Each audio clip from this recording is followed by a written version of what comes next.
ولید کو بیٹھے بیٹھے خیال آتا ہے کہ ماورا نے نہ تو آئمہ کی شادی میں شرکت کی اور نہ ہی اتنے دن سے اس کی طرف سے کوئی خیر خبر آئی۔ اللہ خیر کرے آنٹی کی طبیعت ٹھیک ہو، لیکن ولید پریشان ہوتا ہے کہ وہ خود ماورا سے کانٹیکٹ بھی نہیں کر سکتا، کیونکہ لاسٹ ٹائم جس طرح درِ شہوار نے ماورا کا رشتہ نہ ہونے کا سارا الزام ولید کے سر ڈال دیا تھا کہ رشتے والوں نے یہی کہہ کے انکار کیا ہے کہ کوئی مرد آخر جوان جہان عورت اور اس کی ماں کی اتنی ہیلپ کیوں کرے گا، یقیناً اس کے پیچھے کوئی نہ کوئی انٹینشنز تو ہوں گی، ہو سکتا ہے دونوں کا آپس میں کوئی چکر چل رہا ہو، اور تو اور میرے خلوص پہ بھی شک کرنے لگیں کہ کہیں آپ بھی ماورا کی شادی جلد سے جلد اسی لیے تو نہیں کروانا چاہتی کہ اپنے شوہر کی اس لڑکی سے جان چھڑوانا چاہتی ہوں۔ اب بہتر یہی ہے کہ آپ ماورا کے گھر آنا جانا چھوڑ دیں اور اس کی جو بھی مدد کرنی ہے آپ مجھے بتا دیا کریں، میں مدد کرایا کروں گی۔ اب ولید درِ شہوار سے ہی پوچھتا ہے کہ کیا تمہارا ماورا سے کوئی کانٹیکٹ ہے، اور آنٹی کی طبیعت تو ٹھیک ہے، جس پہ درِ شہوار کو غصہ تو بہت آتا ہے کہ ولید کی اپنی بیٹی دعا اتنے دن ہاسپٹل رہ کے آئی ہے، جس کی ابھی تک رپورٹس بھی نہیں آئیں، پتہ نہیں اسے کہیں ولید کی طرح ایستما نہ ہو۔ بہرحال اپنے اندر کی جلن کو چھپاتے ہوئے ولید سے کہتی ہے کہ کمال کرتے ہیں ویسے آپ بھی، ایک طرف وہ ماورا ہے اس قدر حاسد اور جلن کی شکار، جب اس نے دیکھا کہ آئمہ کا رشتہ اس سے پہلے ہو رہا ہے جبکہ آئمہ اس سے عمر میں کافی چھوٹی ہے، اسی لیے تو وہ آئمہ کی شادی میں شرکت کرنے نہیں آئی، ورنہ دیکھ لیں کہ ہر وقت یہاں موجود ہوتی تھی اور آئمہ کائنات میں گھسی رہتی تھی۔ اب اگر اس کی ماں کی طبیعت خراب بھی ہے تو وہ بتا تو سکتی تھی نا، کوئی مر تو نہیں گئی، کم سے کم آئمہ کی خوشی میں تو شریک ہو ہی سکتی تھی۔ ولید مان جائیں، اب تو مجھے پورا یقین ہے کہ آئمہ کی مہندی والے دن اس کی ہیل بھی اسی ماورا نے توڑی تھی، کیونکہ میں نے دیکھا تھا کہ جب کوئی کمرے میں موجود نہیں تھا تو ماورا وہاں پہ موجود تھی اور مجھے دیکھ کے کافی گھبرا بھی گئی تھی۔ ولید کو درِ شہوار کی ان باتوں پر یقین تو نہیں آتا، کیونکہ وہ ماورا کو بہت لمبے عرصے سے جانتا ہے اور ماورا میں ایسی چالاکیاں ہیں ہی نہیں، بلکہ وہ تو بہت ہی معصوم اور سلجھی ہوئی لڑکی ہے۔ بہرحال ولید درِ شہوار سے کوئی بحث کرنا نہیں چاہتا، کیونکہ ولید کو پتا ہے کہ درِ شہوار کو غصہ آ جائے تو اسے سنبھالنا کافی مشکل ہو جاتا ہے، جبکہ درِ شہوار جب دیکھتی ہے کہ ولید خاموش ہے اور کسی گہری سوچ میں گم ہے تو اسے شدید غصہ آتا ہے کہ یقیناً ولید کے دماغ میں اس وقت ماورا ہی گھوم رہی ہوگی۔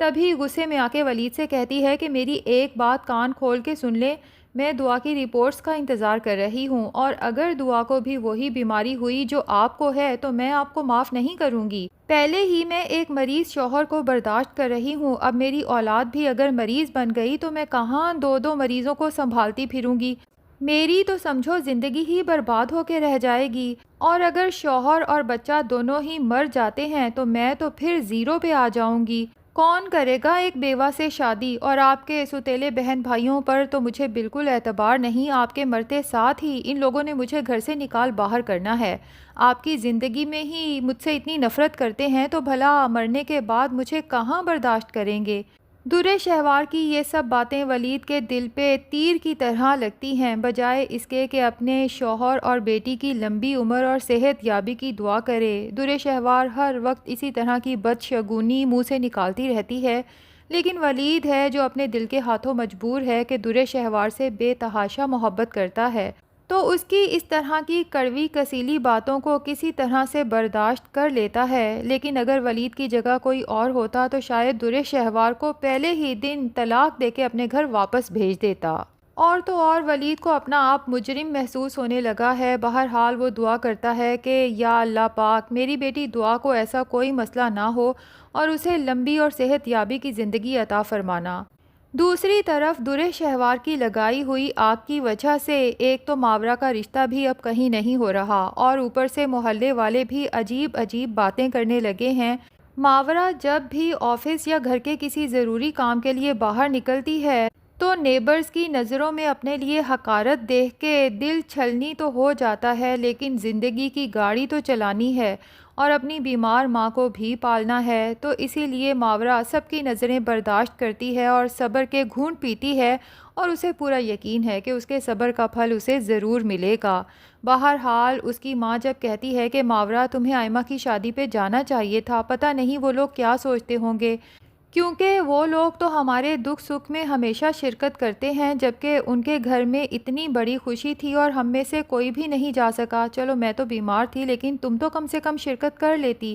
لیکن ماورا اپنی ماں سے کہتی ہے کہ اچھا ہی ہوا میں آئمہ کی شادی میں نہیں گئی، میں اس کی خوشیوں کو اپنی نحوست کی نظر نہیں ہونے دینا چاہتی تھی۔ میری دعائیں ہمیشہ آئمہ کے ساتھ ہیں اور میں شادی کے بعد مبارکباد دینے کے لیے اس کے گھر چلی جاؤں گی۔ یوں ہی کئی دن گزر جاتے ہیں اور ماورا کی ماں کی طبیعت اچانک بہت بگڑ جاتی ہے۔ ایمرجنسی میں اسے ہاسپٹل لے کے جانا پڑتا ہے اور چاروں ناچار ولید کو بھی بتانا پڑتا ہے، جبکہ ولید یہ سنتے ہی فوراً ہاسپٹل کی طرف بھاگتا ہے اور آنٹی کی طبیعت دیکھ کے ماورا سے کہتا ہے کہ اگر ان کی طبیعت اتنے دن سے خراب تھی تو تم نے انہیں ہاسپٹل لانے میں اتنی دیر کیوں کی اور مجھے کیوں نہیں بتایا؟ چلو مجھے نہیں، کم سے کم درے شہوار سے تو تم کانٹیکٹ میں تھی، تم اسے ہی بتا دیتی۔ تو ماورا ولید کو سب بتا دیتی ہے کہ میری امی کی طبیعت کی خرابی آپ کی بیوی ہی کی تو وجہ سے ہوئی ہے، اور پھر جو کچھ درے شہوار نے ماورا اور اس کی ماں کے ساتھ کیا، کس طرح ماورا کو راستے سے ہٹانے کے لیے جان بوجھ کے زبردستی اس کے لیے رشتہ تلاش کیا اور پھر ان کے سامنے ماورا کی تذلیل کی،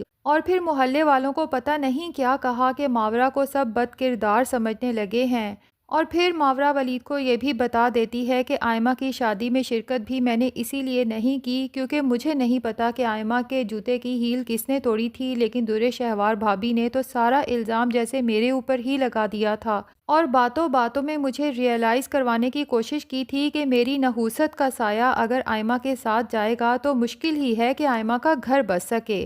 ولید تو جب یہ سب سنتا جاتا ہے اس کے تو تن بدن میں درے شہوار کے خلاف غصے سے آگ بھڑکنے لگتی ہے۔ درے شہوار کی یہ طنزیہ باتیں ولید خود تو برداشت کر لیتا ہے، لیکن ماورا جیسی اتنی نیک سیرت اور سلجھی ہوئی لڑکی کے ساتھ درے شہوار نے یہ سب کیا، یہ تو اب ولید کے لیے ناقابل برداشت ہو چکا ہے۔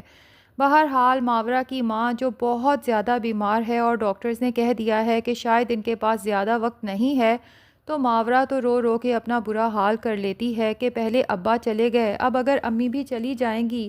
تو میں اکیلی اس دنیا میں کس کے سہارے جیوں گی؟ جبکہ ماورا کی مرتی ہوئی ماں ولید کے سامنے ہاتھ جوڑ لیتی ہے کہ ولید بیٹا، اللہ کے بعد دنیا میں اگر کسی کا سہارا ہے تو وہ بس تم ہو۔ یوں تو تمہارے ہم لوگوں پر اتنے احسانات ہیں کہ ہم کبھی اس کا بدلہ نہیں چکا سکتے، لیکن ایک مرتی ہوئی ماں کی آخری خواہش پوری کر دو تو تمہارا یہ ہمارے اوپر ایک اور بڑا احسان ہوگا۔ ولید تو ماورا کی ماں کی بات سن کے تڑپ اٹھتا ہے اور کہتا ہے آنٹی آپ ایسی باتیں کیوں کر رہی ہیں؟ انشاءاللہ آپ بالکل ٹھیک ہو جائیں گی، پھر بھی آپ کی جو بھی خواہش ہے آپ مجھے بتائیں، میں اسے پوری کرنے کی کوشش کروں گا۔ جس پہ ماورا کی ماں کہتی ہے کہ بس میں مرنے سے پہلے ماورا کو کسی کے سپرد کرنا چاہتی ہوں اور میں چاہتی ہوں کہ میرے سامنے ہی ماورا کا نکاح ہو جائے تاکہ میں سکون سے اس دنیا سے جا سکوں۔ کیا تمہاری نظروں میں کوئی ایسا رشتہ ہے جو ماورا کو اپنانے کو تیار ہو جائے اور اسے ساری زندگی خوش بھی رکھے؟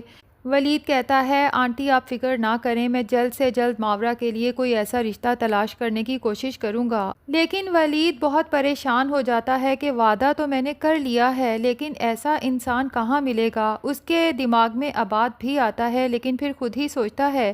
کہ عباد ماورا سے بہت چھوٹا ہے، مجھے اپنے چھوٹے بھائی کو اس طرح کے کسی امتحان میں نہیں ڈالنا چاہیے۔ بالآخر ولید خود ماورا سے نکاح کرنے کا فیصلہ کر لیتا ہے، لیکن ساتھ ہی یہ شرط بھی رکھتا ہے کہ فی الحال اس نکاح کو پوشیدہ رکھا جائے گا۔ میں موقع دیکھتے ہی درے شہوار اور باقی گھر والوں کو اپنی اور ماورا کی شادی کے بارے میں بتانے کی کوشش کروں گا، اور ماورا کی ماں سے وعدہ کرتا ہے کہ ویسے تو اللہ آپ کو لمبی زندگی دے لیکن ہم سب نے ہی اس دنیا سے جانا ہے تو آپ پریشان ہو جائیں، میں ماورا کو زندگی کی ہر خوشی ہر سہولت دینے کی کوشش کروں گا اور میری وجہ سے ماورا کی آنکھوں میں کبھی آنسو نہیں آئیں گے۔ تو ناظرین یہ تو ہمارا ریویو ہے اور لگتا ہے کہ ایسا ہوگا، ہو سکتا ہے کہ اس سے کچھ مختلف ہو، لیکن آپ کا کیا خیال ہے؟ کیا ولید ماورا سے نکاح کرے گا یا نہیں؟ کمنٹ سیکشن میں ضرور بتائیں۔ ویڈیو پسند آئی ہے تو لائک اور چینل کو سبسکرائب بھی ضرور کر دیں۔